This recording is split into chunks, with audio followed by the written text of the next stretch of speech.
Welcome to the Medical Device Made Easy podcast. Here is Munir Lazouzi from easymedicaldevice.com, and today we will do the January 2023 update.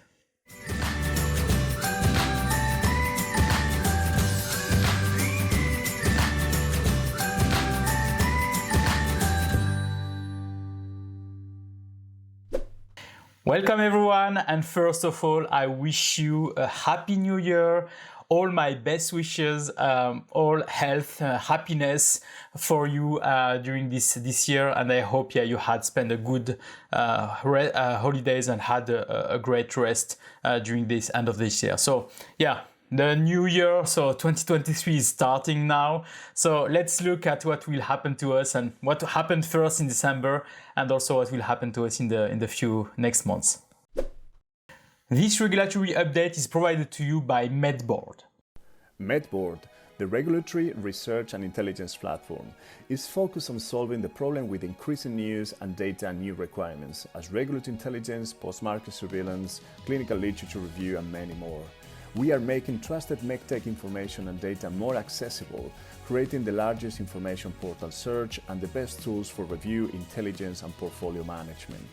We are already changing people's lives like you by reducing tedious manual and repetitive work or saving much time. Contact us at medboard.com to learn more about us and do a free trial. So first in the agenda, we have the famous now meeting, the EBSCO meeting done on the 9th of December 2022, where there was a big information that was provided about possibility for an extension of the transition period for the EU MDR. So initially the transition period is planned until the 26th of May 2024. But during that meeting, they acknowledged the fact that there are maybe some potential issue if we maintain this date, and they said that they would expect to extend this date until 2027 and 2028. But we have no additional information. As I've already made on other videos, so there was a lot of maybe, but, etc. So a lot of assumptions, but nothing that is really concrete. And it was said that beginning of this year, so 2023, there will be an update of the regulation, and also a mechanism for regarding the certificate that already expired or that will expire. But the problem is that we still don't have any understanding of how this will be done. So we discussed about that on the podcast. We'll look at that at the end of this episode. But we have also on the show notes all the discussion, all the proposals, all the comments, and you have also the video of the EBSCO meeting so that you can check.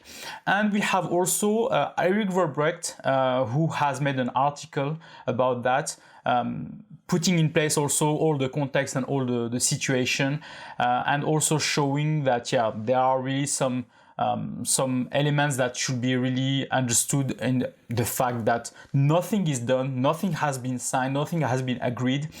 So it's great if everybody would really understand that we are still waiting now for the EU Commission to provide us a text or exact context of all this transition. So don't rush to say it's done. It's not done. Nothing is done. It's just a proposal.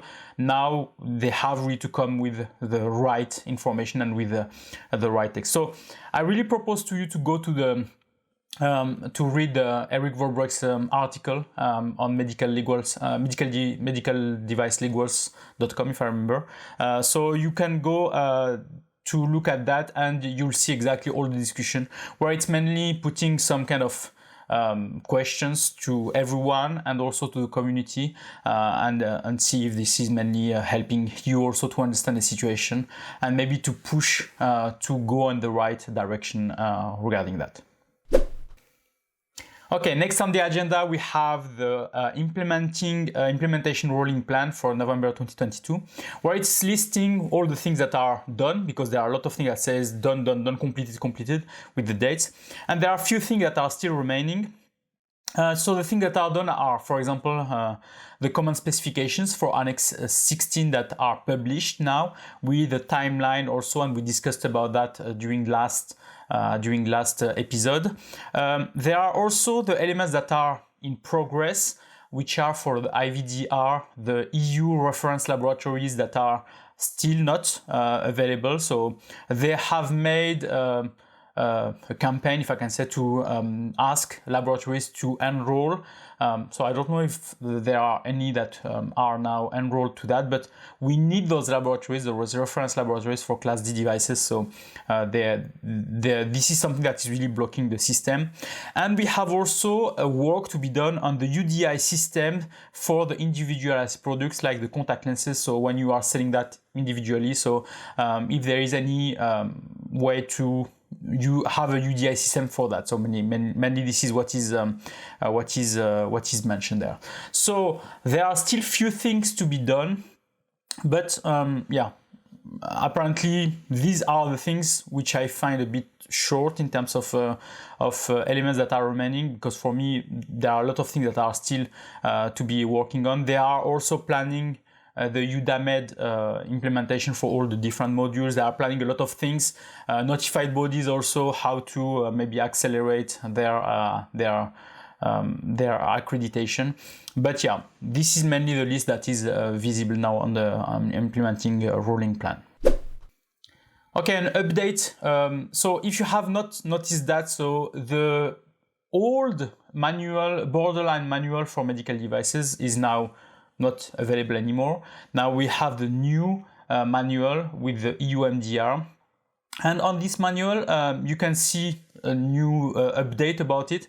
And there are two new elements that were added, which are the medical calculator. You know, you have some softwares that are used to make some calculation like dose of insulin, or like calculation of what is your score in terms of osteoporosis or whatever disease it exists. So those are usually like a formula that are known because of a lot of literatures and all those things. And mainly there are a lot of software that are used to calculate this. And the question is, are those software medical devices or not? So if you read the borderline manual, so yes, it is a medical device, class 2A as a minimum.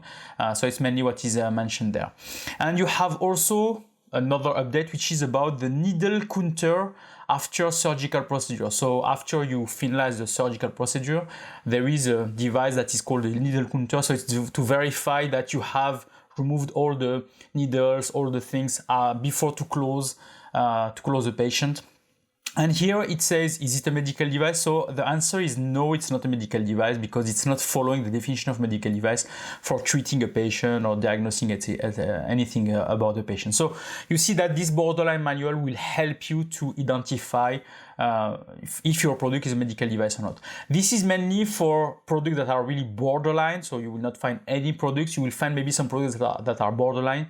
So if you are not sure if your product is a medical device, going to this borderline manual will maybe help you to find out, because there are a big discussion about the devices and the context for each devices. So Team Notified Body has issued a position paper about the notified body related to the Artificial Intelligence Act. So the Artificial Intelligence Act is the regulation to manage software that are using artificial intelligence, or devices that are using artificial intelligence. And what is mentioned there is the fact that notified bodies have also, medical device notified bodies have also to be accredited for this kind of legislation, while when you are looking at the requirements to be accredited for this legislation, they are apparently already qualified for it. But this can be, this is mainly the discussion of the document, explaining why maybe those notified bodies are fine for this regulation and what they have to do then to be accredited, and also the fact that there is a risk that some medical devices that can be medical device and containing an AI will have a problem, because there is no AI. Their notified bodies may be not accredited for artificial intelligence, and then this can be a big issue there. So this is if you are a software company or a company that is using artificial intelligence, understanding the Artificial Intelligence Act is really important, and having also an understanding of your notified body, is your notified body qualified for this, or do they plan to be qualified for that kind of legislation, can be also important. But have a read of this position paper from Team NB just to get an understanding and maybe to get a better a look at this when your notified body will be certifying you. Okay, notified bodies, let's transition to that. So we have actually a new notified body that were accredited. We have QMD Services GmbH that was accredited as the 8th notified body for IVDR. So it's good because we need more notified bodies for in vitro diagnostics. And we have also ICIM SPA in Italy as the 36th notified body for EU MDR. So we have for MDR 36 notified bodies now, and for IVDR we have 8 notified bodies. So the numbers are growing, which is mainly great, but I suppose that you as a manufacturer, you are still maybe struggling to find notified bodies. So each time you hear a new notified body that is accredited, you can, I hope, rush to them and try to find if they have enough capacity to help you. As a reminder, not all notified body can certify all products. So you have also to investigate if they are qualified for your type of product. So this is mainly something that is really important for you. For notified bodies, or let's say UK approved bodies, we have also a list of notified bodies or approved bodies, which are BSI, DECRA, SGS, and UL. So we have only 4 notified bodies or approved bodies for UK. Remember that the UK legislation has moved from of 1 year. So it was planned initially to be kicking off by the 30th of June or 1st of July 2023, so this year. But it was moved 1 year ahead, so postponed of 1 year. So it is now normally in place by the 1st of July 2024. So don't wait this date to appoint a notified body, as you've an approved body. As you've seen, there are only 4. So it means that if you are waiting, you'll maybe not be able to be qualified for this new legislation in the UK, and then not being able also to sell your products in the UK. So be ready, try to find notified body as soon as possible so that you can then be qualified. Okay, let's talk now about trainings. So first, Easy Medical Device then is providing his famous training, the Green Belt Certification Program. So it's a 5-day program plus 1 day of certification, where you will get training about EU MDR and then get a certificate, an exam where you are verifying your knowledge about it. So we are this next session will be in February, so the 20th of February 2023 until the 24th of February 2023, where we'll be looking at all those aspects. So this month of January there will be no session, but the session for February is already open, so you can already register to it. You have also the UDAMED training with Richard Julian, which is on the 28th of February 2023. And you have the PRRC training with Ronald Boumans on the 28th of February 2023. So everything is on February, so it's really something that you have to look at because mainly if you want to be, for example, qualified as a PRC, you have also to understand what is this role. Even if you had experience and diplomas and whatever, you need also to understand this role, and Ronald will be also able to help you. And the last thing is that if you want to get more knowledge about also the EU MDR or IVDR, so Eric Volbrecht is providing his book, the EU MDR book for that you can mainly download and purchase. And if you want to purchase that, you can use also the code that the promo code that Eric provided to us. So Easy Medical Device 10. So for getting a 10% discount for the purchasing of this book. So EU guidances. So we have a lot of EU guidances that were published last month. So the first is the 2022-17, which is a position paper on hybrid audit. So mainly this is just to explain to you what is an hybrid audit. So mainly it's an audit where you have a an auditor that is at your facility face to face, and also another team of auditors that can be remote. And then it's why they call it an hybrid audit. And mainly it started because of the COVID situation, where they wanted to not fly everybody to make an audit. So you have a main auditor plus a team of auditors that will be available remotely for that. It will be planned, it will be organized. So it's not something that will be just happening without you knowing about that. But just for you to understand, there are new now ways to do audits, and hybrid audit is one of them.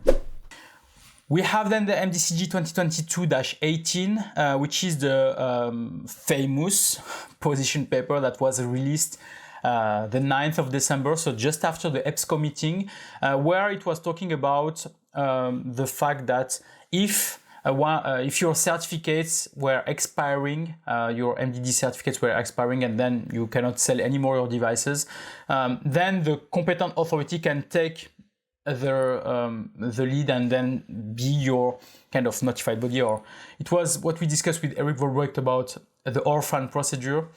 So this is something that is possible through Article 97 of the EU MDR. But we had also some concerns on the fact that if everybody goes to the competent authority to ask for that, maybe the competent authority doesn't have the resources to take all your demands. And even if they have some resources, maybe it will take a long time to review everything and approve. So it's not something that you should use as a last minute process. It's something that you should plan in advance and work on it, but verify first with your competent authority how they are planning to organize all that, because maybe some competent authority will be well organized, but maybe others will not have at all the resources to manage that. So this is also something that is a bit difficult maybe to understand, because we have some people that were asking already as soon as this was published, can we already apply for it and for that? And at the end of the MDCG guidance, there is an annex where now there is the list of documents that you have to provide for this application. So it's something that can be done, but don't expect an answer immediately. This is something that maybe can take few months before you can get an answer and then get up to speed to it. So find your way to do that. On the podcast episode we have made also with Eric Volbrecht, there was a lot of discussion about this element, but this is an MDCG guidance that you have to read carefully and you have also to understand before you can really apply what is mentioned inside. Okay, some MDCG guidance for IVDR. So we have the MDCG 2022-19, which is the performance study. So like the clinical study for medical device, it's a performance study for IVD. So this is a document that is explaining how a performance study is done, but mainly providing you with the templates, with the documents that can be used to perform that. And there is also the MDCG 2022-20, which is the same, but here it's how to modify a performance study when you have started a performance study and maybe make some modification, how you do that. So it contains inside some templates that you can use so that you can mainly execute this performance study for your in vitro diagnostic. And you have the last MDCG guidance, the 2022-21, which is an interesting document, a 40-page document that I started to read, but really complicated sometimes. So this is the guidance on the PSUR, so periodic safety update report. So when you are doing your post-marketing surveillance, so look at Annex 2 of the EU MDR, you have also to perform so a post-marketing surveillance plan, and then you have to do the PSUR, post-marketing surveillance, periodic safety update report. So this document is explaining to you how to execute that. It's also providing a template in the annexes. So it's a document that is maybe interesting to read, providing maybe few details, but it's sometimes a bit complicated to understand the case study that they mention inside or the information mentioned inside. So take some time to read it, maybe 1 time, 2 times, 3 times, 4 times before to really understand everything. Or let's wait for the MDCG to maybe make it more easy to understand after maybe receiving some comments from some people. But mainly this is a document that was everybody was waiting to understand how to execute a PSUR. Remember that there are also some standards that are existing. I don't remember the name, I should have mentioned that, but we have some standards that are existing for post-marketing surveillance, plan and report. This can be also something that can be combined to it so that you can provide the right documentation at the end. But yeah, this is an MDCG guidance, 40 pages of read, a lot of information inside, so have some time to read it or to digest it or to understand it before really applying what is mentioned inside. Okay, Switzerland now. So in Switzerland, they had updated the page on frequently asked questions on medical devices regarding specifically the section with product without a medical purpose. In the EU MDR, we have the Annex 16, which is talking mainly about product without medical purpose. And inside the EU MDR, it's mentioned that we are waiting that the common specifications are published before we can apply all the information there.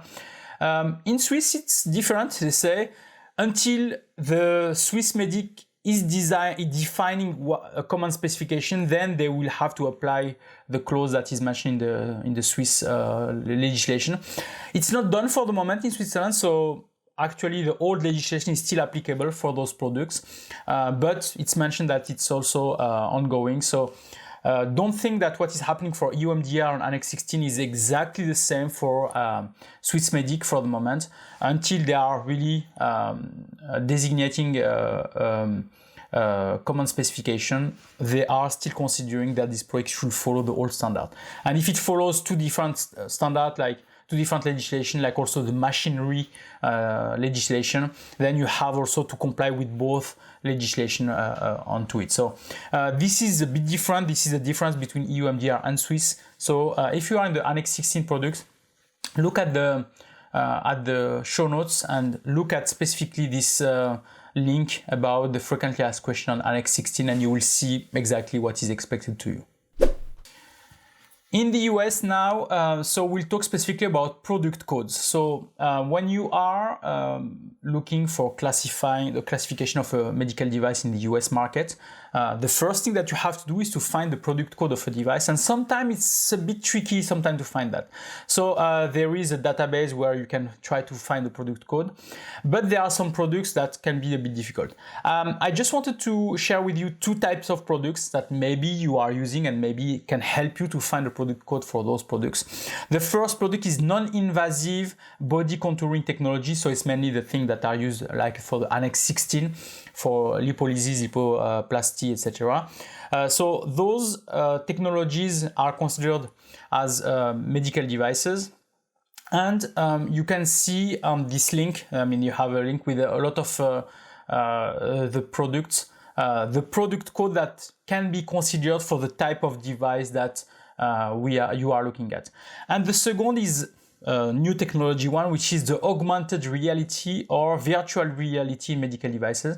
So if you have this type of products, maybe you are struggling to find what is the product code, and I give you a list of products that are now considered as augmented reality or virtual reality for medical devices, and then you can use those products as maybe a substantial equivalent product, or you can use the product code that are mentioned there to make your 510K for this product. So mainly this is to help you to identify the right product code for your product.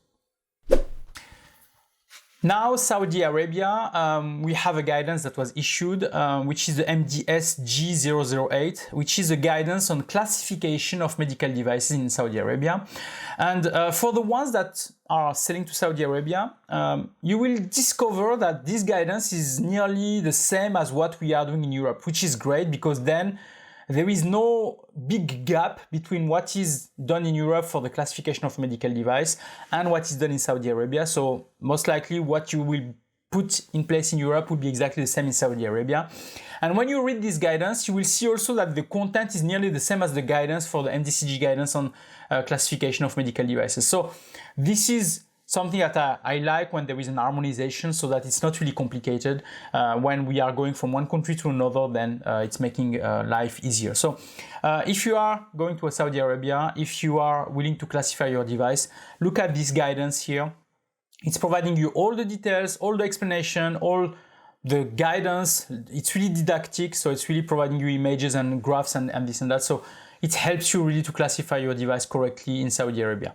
I didn't make a full comparison between both, but when I read it, most of what I've read was nearly the same as what we saw on the MDCG guidance. But I'm sure there are some small differences, so be careful. Don't expect that everything is similar. So still go to this guidance if you need to classify your device in Saudi Arabia. Okay, now the podcast of last month. So what happened last month? So first on episode 210, we had the Team PRC panel discussion. So in November, we had the Team PRC event, and there was a panel discussion with the MDCG, with BV Med, with Team NB also, with Basil Akra, who was making the facilitator of that.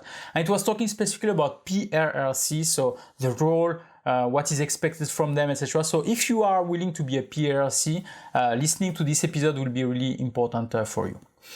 Then we had episode 211, which is the one that we discussed before about extension of EU MDR transition period. So this is with Eric Volbrecht, and we had a big discussion there. I asked the question because mainly at that moment it was really a bit strange. After the EBSCO meeting, everybody was saying, yeah, it's done. So we said, okay, with Eric, let's maybe discuss about that again. And no, it's not done. So listen again to this episode to have a full context, to have a full understanding of what is going on.